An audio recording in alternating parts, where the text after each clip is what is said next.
Welcome to the Fit Podcast, Freedom in Truth, where truth is taught and freedom is lived.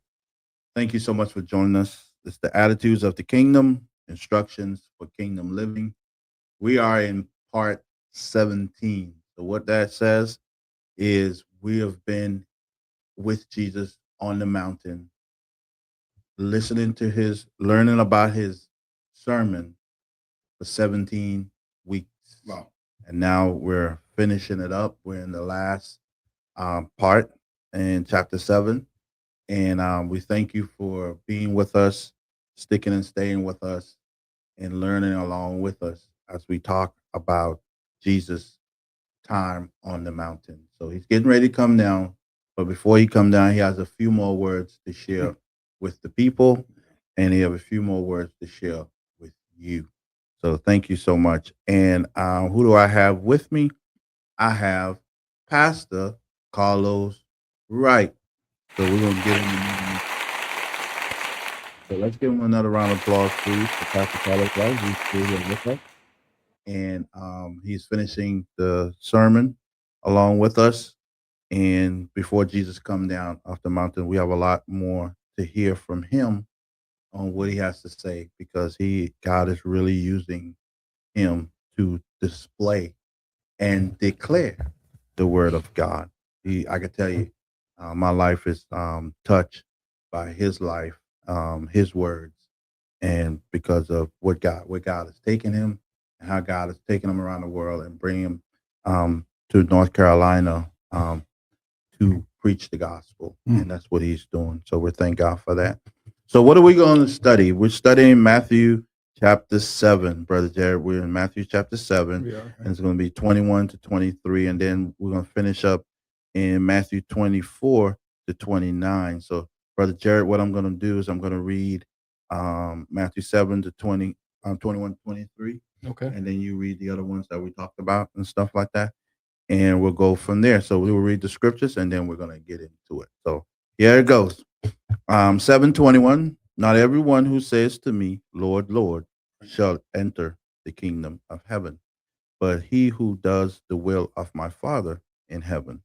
Many will say to me in that day, Lord, Lord, have we not prophesied in your name, cast out demons in your name, and done many wonders in your name? And then I will declare to them, I never knew you. Depart from me, you who practice lawlessness. I know some other versions says talk about wickedness and stuff like that. And so go ahead, my brother. Verse 24. Therefore, whoever hears these sayings of mine and does them, I will liken him to a wise man who built his house on the rock. And the rain descended, the floods came, and the winds blew and beat on that house, and it did not fall, for it was founded on the rock. But anyone who hears these sayings of mine and does not do them will be like a foolish man who built his house on the sand. And the rain descended, the floods came, and the winds blew and beat on that house, and it fell, and great was its fall. That's good. Awesome. Brother Jared, why don't you go ahead and tell us your take on the first segment that we talked about. We talked about I never knew you. You know, tell me what strike you with that statement. Well, I think to hear that statement will be something I will want to hear, and I think it's something definitely hard to hear.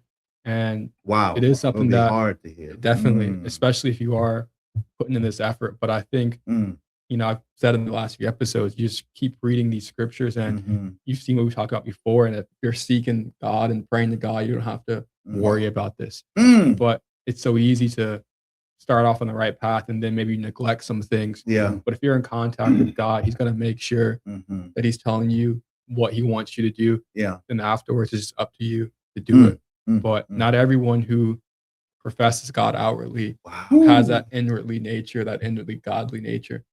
So it's just something to be mindful of. But if you're listening to God, he'll make sure that you won't have to go through this. It's an incredible young man, Pastor. Yeah. What do you think, Pastor? Man, I mean, he's Jared just summed it up. Mm-hmm. Because bottom line, true faith includes obedience, not just words. And that's why action is so important when we start saying that we're Christians. We can say it all day long. It goes back to the tree. What's dropping from us? Yeah. So I can't even add no more to what he just said, because at the end of the day, that would be so disappointing to have preached the gospel to, and watch this, and people get saved. Wow. And then I'll be a castaway. And that's why we have to make sure that we seek God for a balance while leading people. Wow. Because a lot of times we'll go, and we'll get tired. That's how a lot of preachers fail. Wow. And they fail because their physical body is tired. They're not seeking the Lord for themselves. They're seeking the Lord for a sermon. Yes, sir. So wow. That's one thing I've learned, that that seek the Lord for the sermon, for the masses, but during the week I'm also seeking the Lord for Carlos. Yeah. For my own soul. Yeah. And then sometimes we got to learn how to tell people no. So we can rest and be prepared. Be prepared, because at the end of the day, man, it would hurt me. I mean, you won't know it's gonna hurt, but you're gonna be hurt because you're gonna be hell. Yeah. Yeah. But to get to God's door and you don't hear "well done, thy good and faithful servant," that's enough right there to make you stop if you're about to do something crazy. Gotcha. Pastor, I got a question for you. This is more like a side note. Okay. Because you said you seek the word. It's like you seek it in under two aspects. One for yourself, and the other is for the people, based on what God tells you you to say to the people. You do your investigation, you study and stuff like that. Now we have tools. Okay. And there's been some tools created. And Pastor, I'll be honest, I heard some preachers says some people dog out the tool. One of the tools that we have today is the AI tool. Okay. Like that. When it comes to the Bible, and some people call it's from the devil. Oh my God. And then, but everything's from the devil. Yeah. So what's your take on that, Pastor? Well, basically what I'm trying to say is, what's your take on that? Because I think all tools are good based on the user. Okay. See, there you go. That's my thought. That computer is great. Yeah. But if you put an evil person behind it, it's evil. AI is out here. People can talk about it all they want to. But if you look up a word now in Google, it's going to refer you to AI. Wow. I didn't know that. You can't get away from it. Wow. It's a tool that man has put information, a woman has put information in, and you gather that. But this is the thing. AI does not produce the anointing. Got it. We can have the same sermons, read the same thing, but the anointing is what's going to break it up for you. Right. So I'm not against tools. If that's the case, then it may not be AI, but people have commentary. Right. It's just that you can get to your information faster now. Got it. The days of the books on the wall are gone. Got it. Yes, sir. There's about 100 books in this phone. That's right. And guess what? I can go to the Strong's Concordance. That's right. I'm still using that. So is that the same as AI? It is. Yeah. You're not asking AI to produce your sermon. Right. You're asking AI, if, like you say, what is the Greek word for this? Right. Now I will say this. I will go back to my Strong. Right. Validate it. Right. So I always say, because this information is as good as what has been put inside. Right. So that's one thing I have found out, that we have to. Gotcha. So bottom line is based on who's using. Yeah. I don't think it's a bad thing. Yeah. Most people who say it's a bad thing, I don't know why they say it's a bad thing. I just say it's based on how you're using it and what you're using it for. Yeah. Because most CEOs now are using AI. AI is taking jobs. That's you hear that a lot. It's taking jobs. It's a very fast tool, but I don't care how much AI comes, you're gonna always need human beings. That's right. You're not gonna be able to, so it's gonna come back with a human being is gonna dominate. That's right. Yeah. But that's just my take on it. Yeah, I'm along the same line. Like with Pastor, and I'm pretty sure you're the same way. How Pastor is thinking and what he's saying is because, and you said something that's so powerful, Pastor. Says the user, user. Right. You see what I'm saying? It has to come down to the user. Right. You can't take the user out of the picture. Right. How you're using it, and what are you using it for? Right. It's going to make the difference in your life. So you can't blame the machine. No, you can't. Everybody who owns a gun don't go out and rob. Right. You see what I'm saying? So the gun is not the problem. No. No, it's the user, right, Pastor? User. Makes sense, right, Guns Pastor? are nice. Yeah. It's just a user. The user. Yeah. It's what you use it for. Right. A knife, you can use a knife to cut chicken. Right. Cut up fish, whatever. Right. But you can also use that knife to harm somebody. That same knife. Yep. So the knife is not the problem. It's the user. It's the user, See, and you said something that's so powerful. It's the user. You know what I'm saying? But I just had to share that. I just had to get into that a little bit because I hear all of that stuff, and you have to weed through that. And sometimes it comes from people with pastor. Oh yeah. Titles. And so being that you're a pastor, I figure, let's hear it from our pastor. And I know you already. I already know your heart. Even before you shared, I already knew your heart because we already talk about stuff like this. Right. But I just wanted our audience to know exactly where you stand on that. And I'm not into bashing it. And you've been there. Even before AI came around, you've been talking this way. The user is the problem. Yeah. You know what I'm saying? Not it's never the machine and stuff like that. Right. But I want to think about, Jesus said something in verse 21. He says, not everyone who says to me, Lord, Lord, shall enter the kingdom of heaven. Wow. He says, not everyone who says Lord, not everyone who preach Lord, Lord, not everyone who call on Jesus, Jesus, and all this stuff is actually going to get you into the kingdom. See, the kingdom is the foot, is the door. Is once you get in the kingdom, your opportunity, the kingdom basically takes you to heaven. Because he says the kingdom of heaven. The kingdom of heaven is the influence of heaven here on earth. You know what I'm saying? It's like everything that you experience in the kingdom is what you're going to experience in heaven, because heaven influences everything that you're experiencing now. And he said, you're not even going to get into that. You're not even going to make it there. So if you don't make it into the kingdom, you're going to have some issues with heaven already, because you ain't getting in the kingdom. Yeah. You know what I'm saying? You're going to have some issues there. And then he says, to continue the conversation, he said, but he who does the will of my Father. So, but he who does the will of my Father. He said, but the one who does the will of my Father in heaven, they're going to get into the kingdom of heaven. You see what I'm saying? He said, you're going to get in. Yeah. He said, but just going, Lord, Lord, Lord, it's like politicians with Jesus attached to everything that they say, or Jesus, just to get everybody's attention, especially the people in the I want to say religious community, but maybe that's what they appeal to more to the religious people, but they don't appeal to kingdom citizens, because kingdom citizens really understand more about what the truth of the matter is, what really is going on.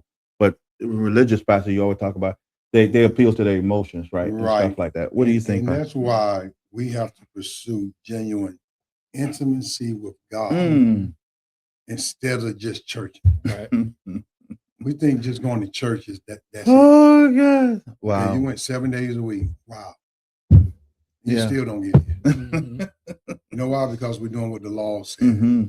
We're doing what man says. So it goes to show me that we have to go back, repent before the Lord, because God said, you're going to know me the sheep going to know my voice. Yeah. And so I think that's another thing that the devil's doing, is trying to wear us out, where our conscience sound like God's voice. Wow. So we just have to be careful of that. I was just thinking about John 10, verse 27 on that, because at the end of the day, all these outward performances, that doesn't guarantee we're going to get in. Right. We meet on Wednesday night. We meet on Sunday night. Yeah. Other churches meet on Thursdays. They may meet on Tuesdays and Sundays. But at the end of the day, we can't make like that's the check block. Yeah. That I'm going to heaven. Wow. Right. They using that. Right. Some people just come to church based on what they pastor think. Got it. So they're more accountable to man. When we're supposed to be assembling together to come before the King of Kings and watch God's presence. Wow. Now look at what they said. He said in 22. He says, many will say to me in that day. Right. In that day. That day. We know what day he's talking about, right, Pastor? Mhm. That's the day when everything, you summing up your life now. Right. That's Right. it. The sum up of your life. The sum of your life is like, So, Mhm. it's like, okay, Lord, but Lord, didn't we on that day, Lord, have we not prophesied in your name? Yeah. Cast out demons in your name? right. And done many wonders in your name? We even help people become Christians. And that's to humble. Mhm. That wonders in his name. That means miracles. He's done some were great things. performed. Ooh, real miracles, Pastor. Jesus said, no, I don't know you. Oh, Because you know why? He looked at our heart. wow. He looked at our heart. Oh, and because he goodness. looks at our heart, that's why we got to make sure our heart is pumping Jesus. Wow. And nothing else. Wow. Mm-hmm. Oh my Wow. God. Amazing. Mm-hmm. What do you think? What do you think about it? No, I think that's powerful, and I think, as I mentioned, all these verses, they build on each other, and they show us that it's about doing the will of God. Yeah, We can yeah, do some things, and they can be great things, but if it's not what God would have us to do, Right. and that's how you know if you're in communication with God. If you're not, doing what He wants us to do. If He's not, you feel like He's not telling you what you need to do, then you see that there's a lapse of communication there. Wow. So, as I mentioned before, you can read this and it's very humbling, but it's not something you would have to worry about if you're talking with God. God will let you know what you need to do, and but you have to have that communication. That's the main point. Right. That's it. That's good. Uh-huh. Great point, Jerry. Jared, read what was Jesus' response? Read number 23. What was Jesus' response? And then I would declare to them, I never knew you. Depart from me, you who practice lawlessness. Lawlessness. Mm.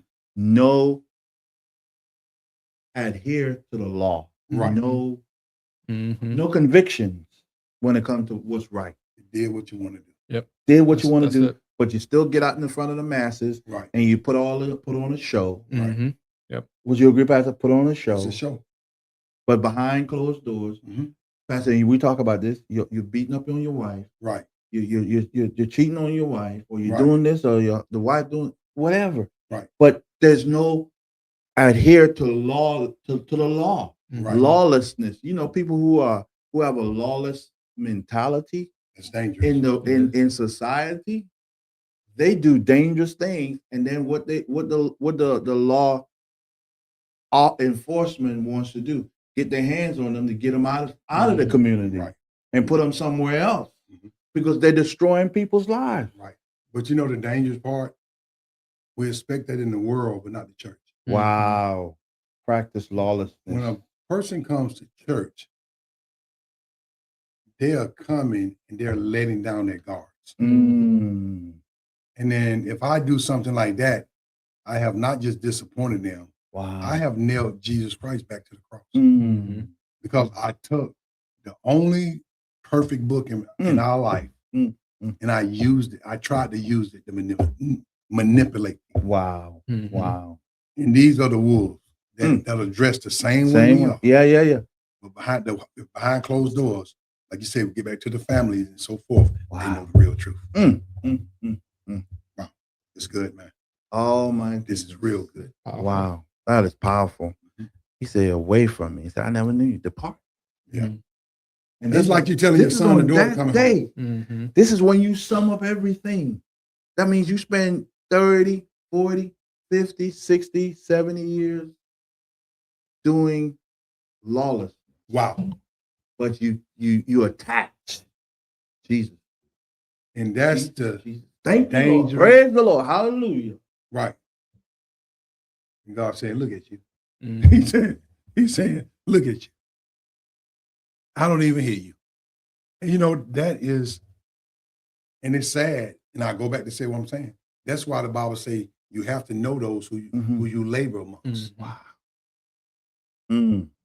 If anybody come to Miracle Temple, they need to know Carlos Wright. Gotcha. Not just pastor. Gotcha. They need to know. Wow. And I think sometimes we think we know a person, but you really don't know a person until you start spending time with them. Wow. You probably can't spend time with everybody, but that should be something that you have in church where everybody can be around each other. Yeah. Mhm. To get to know a person. Yeah. Yeah. I tell you, man, This is good. I'm so excited what God did for me personally because I could be in that group where it says depart from me. Right. Because I really thought I was doing what I was supposed to do. Mm-hmm. And maybe I was. But the part that I just didn't get right, I was ignoring my family. Right. At that time, I was ignoring my family because I was so caught up in the system of church. And this thing though, Jason, I think if we're all honest, even in my own life, if I would have died earlier, I probably would have heard that too. Wow. While being a preacher. Wow. Because it's not just the family, it's the other things that you know you're doing. Mm-hmm. And most of the time, we don't want to admit that. And that's why that moat has to stay in front of us so we can stop looking at everybody else and deal with our own salvation. Mm-hmm. Pastor, let me ask you a question because you said something. When did it change? Because I know you have a Germany experience, you know what I'm saying? Tell the audience a little bit about that experience because you didn't just start preaching when Miracle Temple was right. You've been preaching before then. Yeah, I was an elder to a great church, and God, I came down on assignment, and so I told my wife, I said, I came for Sergeant Major Academy, and I told my wife, I said, well, they're going to send me to Germany. I said, but the Lord spoke to me and said, I'm going to come back to Fort Bragg. Wow. So we kept our watch on Fort Bragg time. Wow. And I came back, and this is when General Reader, you saw him at the museum, the thing that I just did with him. Yes, sir. Special Forces General. He pulled me back personally to work for him. Wow. And while I was over there, I had in contact with demons. Like I'm talking about that tried to infiltrate my body to the point of stretching me. And they said, I'll never forget this. They said, I can't go. We can't go into this body. I was just pleading the blood of Jesus. That's when God started dealing with me. Wow. I got my place. Lord put me in a big, deep sleep. Yeah. That happened not the first month of Germany. Wow. This happened probably my last year. Because I'm in church, I'm helping, I'm doing things over there. And you're going to church over there? Yeah, going to church. Pentecostal. And God told me to leave that. I want you to go to the chapel. Like, what? I'm used to certain music. Wow. But when I went over there, this chaplain was teaching Genesis to Revelation. Oh. And every time I left the chapel, I was convicted. Oh. Wow. Oh. So the word was starting to do a surgery on me. Oh. That's when God started getting me to myself. Then he spoke to me and said, I need you to study Christianity. I need you to study me all over. Wow. And so he takes me in this realm. I'm in Burgundy. That's why the church is Burgundy. I have a hood on. I have a staff in my hand. There's sheep that are running past me, and I'm on a mountain. And I asked God, and I said, God, now I can't see God, but I can hear him in my ear. I said, God, what is this? He said, I'm going to create a church called Miracle Temple Ministry that's going to free people from bondage. Wow. That's how Miracle Temple was started. Wow. But it showed me that I really didn't know God the way I thought I knew God. And that's the danger of it's great that we get close to our pastors. Yeah. But God wants us to get close to him, closer. Because only God can help you. Only God can put you on, can keep you on that right road. It takes a relationship with God for you to stay faithful and do the right things when you're away from everybody. Yeah. When nobody will ever know. Wow. So that's how the journey started. Wow. And then once I called back and told my wife what God had said, and then I talked to my former pastor and told him what God had said to me, and that's how Miracle Temple was birthed. Wow.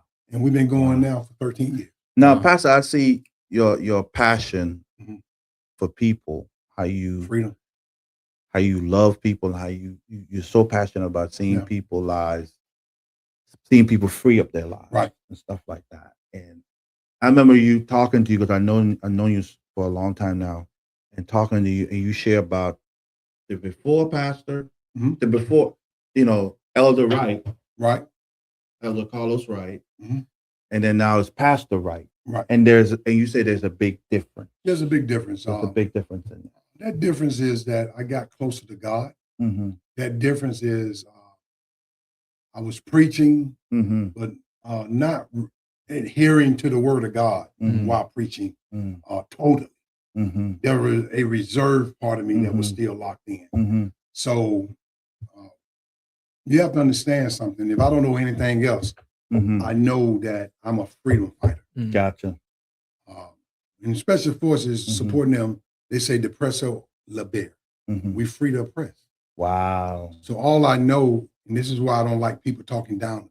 I don't like nobody trying to punk, use the gospel to beat people subconsciously. Yeah.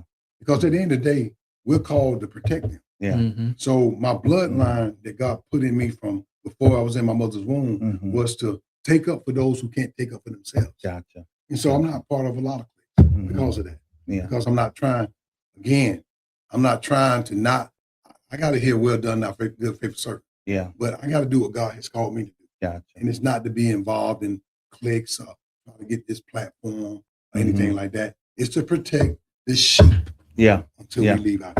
Gotcha. So that's the difference. Wow. So and Brother Jared, and that's who I met. So I never met the Elder Wright. I met Pastor Wright. And then I had the person I knew, the Elder Wright is what I've heard about. It's what you shared. Say, hey, this is where I was. Because I remember when you shared a story and it helped me. This helped me to think that way. You know, even like certain people who are not like us.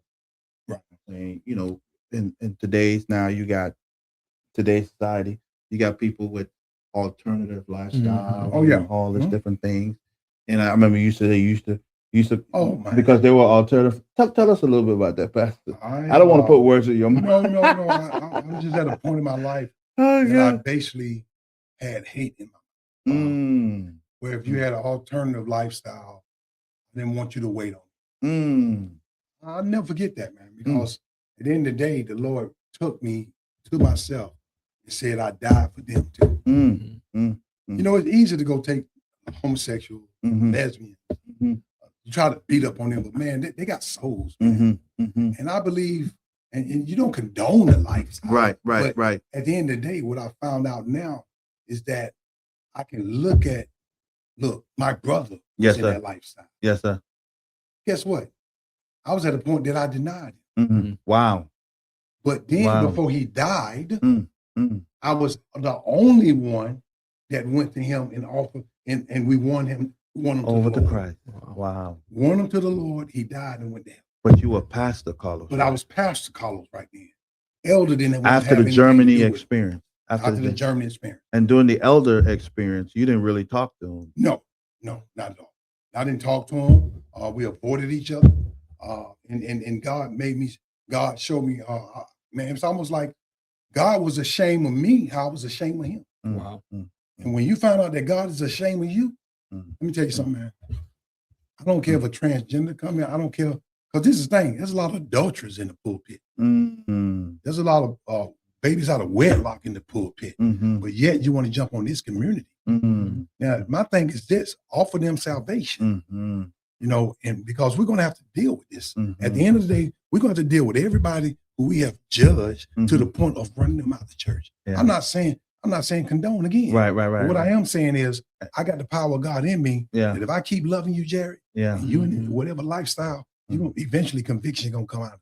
It's gonna come. You're gonna feel convicted. Not to the point of shying away. You can be like, you know what? Something is changing inside. Yeah. But everybody got their own different views of how they approach certain things. Yeah. But the only thing I'm gonna say is that there's nobody that has any type.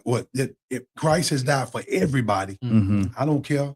He's died for the liar, the gluttoner, the homosexual, whatever lifestyle you're in. All I know at the end of the day is now I feel what Christ feels. Right. Man, that person lost, man. Yeah. If that person died, hell is real. And you think I want to be? So they need us, right, Pastor? We got to help them. We have to witness instead of all this movie star stuff. We got to witness because when the rubber meets the road, the blood is on our hands. That's right. That's right. But how many times we beat the woman that's pregnant out of wedlock? It had to take a man to do it. Yep. And the man stay on there beating the drum. But the woman get persecuted. Yeah. But Y'all heard from the pastor. I remember Jesus got in front of him and started writing down because they was about to stone her. Yeah. When he looked up, every last one was I don't know what he wrote. So, Pastor, what do you think he wrote? Just a little side. I don't know what he wrote, but he probably wrote each other wives' name who they slept with. He probably gonna make them turn against each other. Now I can't find proof, but it was something real deep that when he look. When he look up, they were gone. They were gone. He was gonna write their personal sins down. Oh my God, that is funny. That is funny, Pastor. We thank. I love everybody. Thank you so much for that. Because I couldn't help it, Pastor, because the way God brought you in our lives, and you have so much wealth of knowledge, and then your transition from and how God transitioned you into the man that you are today, and to see that person, I like I said, unless you told me of that person, I would have never known of that person. Because the person that God introduced me to, you, the person that you are today. But you said, no, I wasn't like this all the time. And that's why I tell you the truth. I tell you how ugly I was. It's amazing, you know. I'm not just going to show you, I just got here. No, I went through some valleys. When God shows you yourself, let me tell you something. I just thank God that he took time to show me myself and gave me time to get it right. Yeah. Because he didn't have to do it. And now since God has showed me, and you have to realize my background, I'm a soldier. I ain't this placate soldier stuff. Yeah. I'm a soldier. Yeah. I'm a soldier who's willing to die. And I ain't just saying words. I'm willing to die for the gospel of Jesus Christ. Yeah.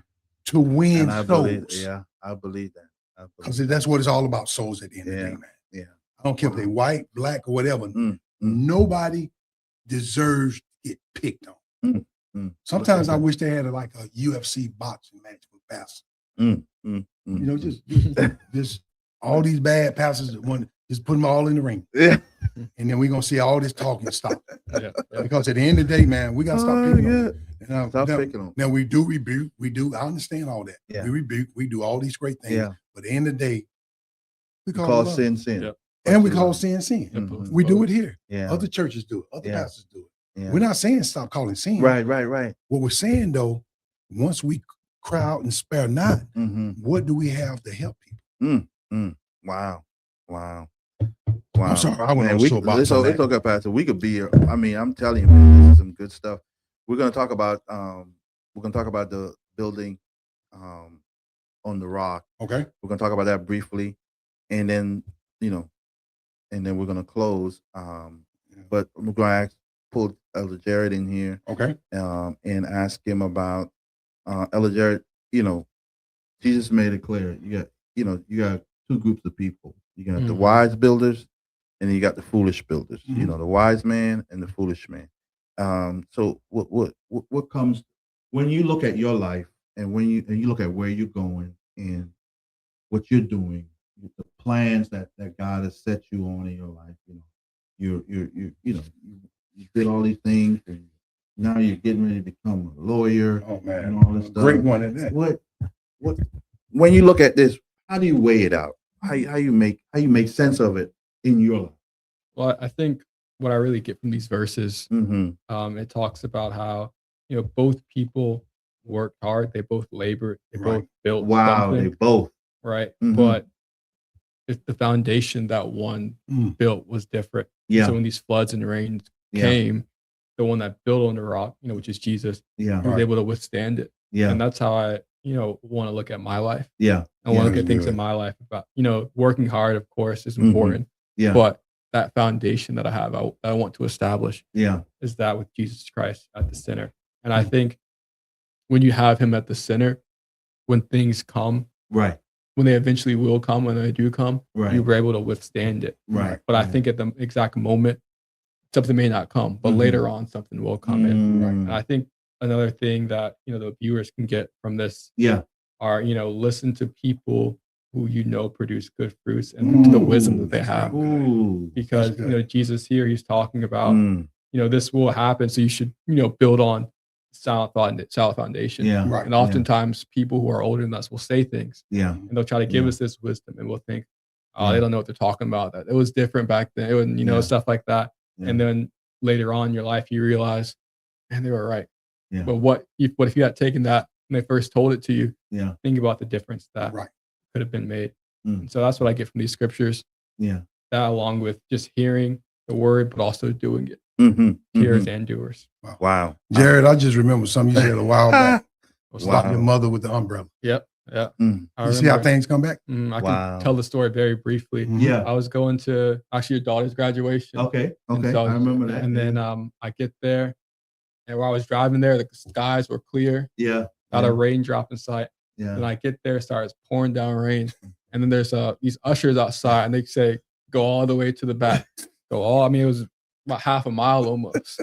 And growing up, my mom, she would have this umbrella in the car, and I Yeah. was like, "Why do you All have an the umbrella time. in the car?" It was like, "Because it may rain." And I was thinking in my head, I was like, just look at the forecast. And then I get there, it's raining, wearing a nice shirt, no umbrella in the car, walking in the rain. So now I have to put an umbrella in the car. Yeah. So now you have an umbrella in your car? I do too, Jared. Yeah. You have an umbrella in this car. That's awesome. I think about this story, the wise building on the sand, Pastor, Mhm. and on versus a rock. Right. Growing up, I lived near the beach. Uh-huh. You know what I'm saying? And we as kids, we love the beach and we love to make sand castles. Okay. So this is always every time when I go through this scripture, I always think about it takes me back to being on the beach Mhm. and building sand castles. Okay. And they used to be, it used to be massive. To build nice sand castles. You make the nice doors, and it looked pretty. It's Right. like, wow, look, it's like, we put a lot of work in it. You know what I'm saying? We stay there for hours, on the beach. You know what I'm saying? Getting in trouble with our parents for being on the beach so long and staying away.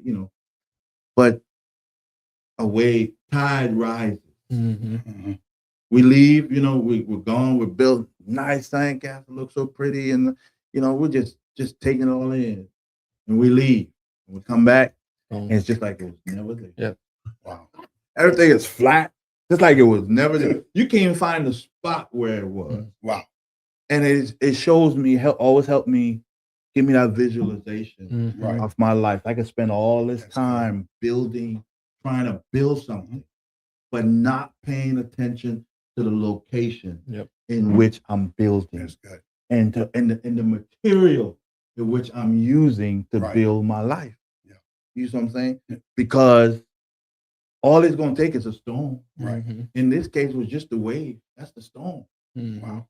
See, I didn't think about it because the wave was way out there. The Right. water was gone. It was low tide. Uh-huh. We had all the sand to deal with. Uh-huh. Right. But when we come back, the water's up there. It's past where we built it at. We're like, and we're like little kids. We can't understand. Like, what? Wow.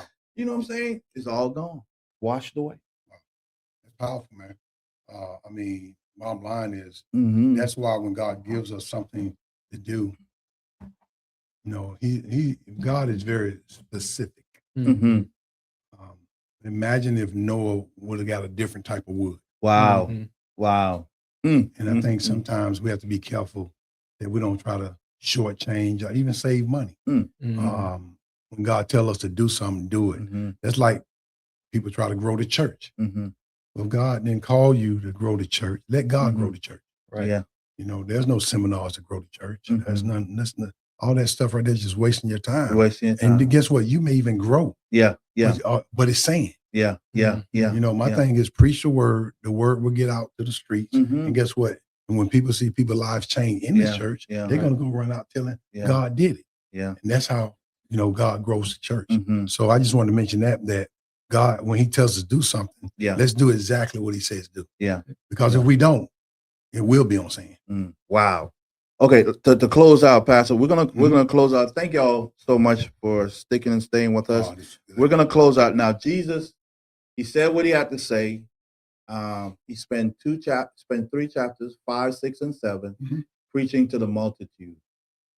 Preaching to the multitude. Pastor, he spent 3 chapters preaching to the multitude. Very- And he had And the thing that impressed me about Jesus, one of the things that impressed me is what the people said after he said all of that. You know what I'm saying? So in verse 28 and 29, look at the response by the people that was there. So obviously, it didn't seem like they left. They were locked in. There's nowhere said some left. Right. They were locked in. That's good. You know, and they said in verse 28, they said, and so it was when Jesus had ended these saying that the people were astonished at his teaching, for he taught them as one having authority, right, and not as the scribes. So there's the scribes, you know, the ones with the big titles, right, you know, all of the long robes and all the fancy cars and all this stuff that has all of this presumed power, right, but no authority. But they said this man, he don't even have all that stuff, and he spoke as one with authority. They can't even compare him to the scribes. He's not even like the scribes. This is a different person. Who is this guy? Lord, spend 3 chapters, and the stuff that he was saying, nobody ever said it before. Nope. Nobody ever said it. It's nobody like it. Nobody said the stuff he said before. I mean, he spoke with confidence. Right. He thought, you know, come to me. Right. I can change your life. You know, Jesus was about his father's business. That's it. It was. And that he wasn't going to bend for nobody. Nope. So this was not. He wasn't trying to get no votes. No. And this is the thing. He knew his time would be up at a certain time, and he never waited. I thank God. Me too. Wow. Well, this wraps it up, everyone. The message, the sermon is over.